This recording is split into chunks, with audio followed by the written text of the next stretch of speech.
আজকে শুধু মেদিনীপুর বিদ্যাসাগর বিশ্ববিদ্যালয়ে নয়,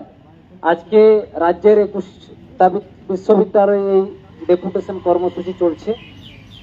আমরা আদিবাসী কল্যাণ সমিতির ডাকে এই এক মহৎ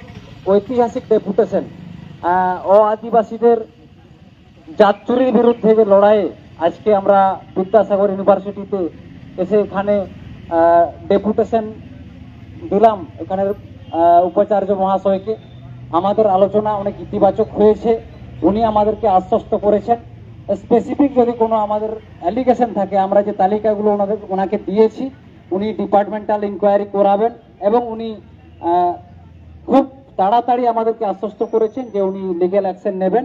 এবং অ্যাপ্রোপ্রিয়েট অথরিটির কাছে উনি অভিযোগগুলো পাঠাবেন। আমরা আশ্বস্ত এবং আশাবাদী যে আমাদের যে অভিযোগ আদিবাসী কল্যাণ সমিতির পক্ষ থেকে যে তালিকা আমরা দিয়েছি, যে সন্দেহজনক তালিকা আমরা দিয়েছি, সেই তালিকা